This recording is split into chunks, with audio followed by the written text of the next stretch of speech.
Hi, John Weber in the Lowcountry. Today I'm going to be with Scott Frieden, Hind Sight Home Inspections. Scott is actually sponsoring this video, and he's one of our ambassadors on Lowcountry Connect, which is going to be your connection to come down to the Lowcountry because we got a whole team waiting for you.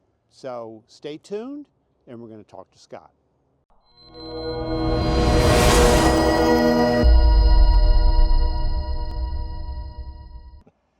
Okay, I'm here with Scott. Scott is the owner of Hind Sight Home Inspections, and Scott does a lot of our work inspecting homes when people come down. And there's four things that we always talk about with people when they have inspections: roof, plumbing, electrical, HVAC. That's right. Now, in just about every inspection that I ever see, there's a limb over the roof. We don't think that's that big of a deal, just cut it off. But those four can lead to some issues. That's right. What about roofs these days? Yeah, so roofs I do want to talk about. Like you said, it's one of the four main components. Roofs are tricky. Again, this goes to the specific location that we live. We have a harsh environment. We have saltwater air. We have a high humidity content. Right. We have winds. Sometimes we have ocean winds. What do they call them? Hurricanes. Yeah, yeah. So it's a different ball of wax. We don't have snow on the roofs. We don't have to deal with ice dams. But there are a lot of different styles and materials of roofs, and a lot of people, they don't understand there's maintenance to be done on roofs. If you don't maintain them, you have a shortened lifespan on that component. If you think of a roof as a force field for the big investment that you're making on that house, you just want that to be as strong as it possibly can be, right? Right. And so it's keeping out the weather, it's keeping out the rain, and it's elements. pressure washing too, and getting rid of the algae that sits there on the roof. There you go. Yeah, and that's part of the maintenance. So really, technically, you're not supposed to walk on a roof, right? That's what they say. Every time you step on a roof, then it's going to create some damage.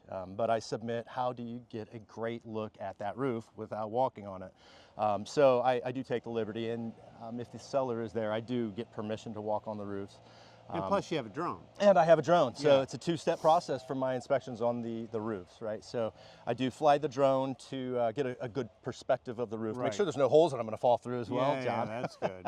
But then I do climb on the roof and make sure that everything is intact and report, what needs to be repaired, and also. And you see loose shingles a lot, don't Absolutely. you? Loose shingles. I always see that in the report. That's it. Yeah, loose and missing shingles is the first indicator that it might be a little bit age on that roof. And then we kind of go down I do anyway, a checklist of what I'm looking for in a roof that has any kind of age. Nail heads, we call them metal fasteners. Nail heads, right? So if you see just a nail head and it's metal, there's some wear on that roof because they are installed with a sealant over every nail head.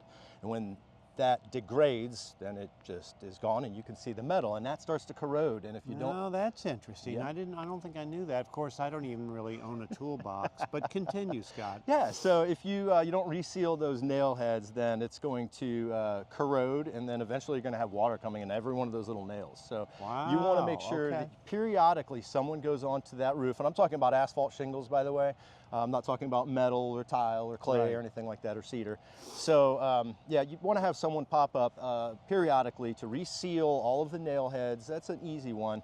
Where we get into potential water damage is really a lot of the roof penetrations. So you have exhaust boots is what they're called, a little black sealant thing around the pipes coming up.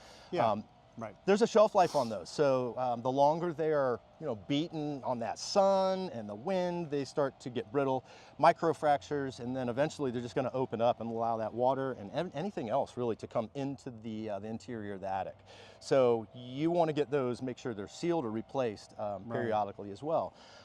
Eventually, it's going to be at the end of life. Right, the roof is, and it's going to need to be replaced. So with any kind of component on a house, you need to maintain it. You need to, which extends that lifespan. Right. And eventually, it's going to have to be replaced. 20 years right now is the threshold that the industry of insurance and the insurance world that they're looking at. So even if it's in great shape, the roof, if it's 20 years or more, the insurance company does not like that unless it's a metal roof. And what are they going to do about it? Maybe not insure it. They may. They could. They higher could rates. exclude higher rates. Okay. They could exclude it, depending on the insurance company. They may decline. So that's where you would have to get into another professional like John or an insurance professional to really give you the inner workings of can I get that insurance coverage? Right. Yeah. Okay. Yeah, I know the roofs that's a biggie, but I actually, until you said it, I didn't think too much about it. Just the incredible wear and tear with the environment is quite different than up north. HVACs take a beating down here. Big time, yeah. So now people up north don't really know what a heat pump is. That's right. So that's right. Yes, and I field a lot of these calls too. What's the difference between what they call a split system, which is a furnace and air conditioner, all right, versus a heat pump? So I'm just going to give the synopsis real quick. That'd be right? good. Crash That'd course. be good. So heat pump system provides both the heating and cooling in a house, right? So there are two opposite components on the closed loop refrigerant system, all right? So one device expands, one device compresses, and that determines if we're getting heating or cooling. So one direction is heating, right. One direction is cooling. So why is that different? How is that different than a furnace and air conditioner? Well, the heating side typically is the biggest difference, right? So heat pumps currently, on the heating side, they can heat to about 32 degrees ambient temperature outside. Yeah. Right. Doesn't typically get a whole lot colder than that here. That's right. But every once in a while it does. So now what? Right? What do we do now? Yeah. Well, they install what's called an electric heater, emergency heat strip. It's all the same thing. They install that in the system on the interior that will automatically kick in and heat the home. Okay. So those are the biggest differences from a we'll say gas furnace, natural gas furnace, right. or an air conditioning system. I could go either way. I have a furnace and air conditioner here. That's what I'm used to, and most people do have heat pump systems. Yeah, they do. So. Right, and that's got a shelf life on it. They do, and it's so harsh here because it provides both the heating and cooling. Not like a furnace. Furnaces last forever here, right? Right. Heat pumps, you are probably in a 15-year range. Now that's the industry standard, and there are a lot of different variables that go into that. Right. So please don't think after 15 years you need to replace that heat pump system. That's just not how it works. If it's maintained properly over the years, that's going to extend that number. If it was installed properly, it's going to extend that number. So a lot of different variables. And to go into replace this. It's expensive. It depends on how powerful it is. I know that. Right.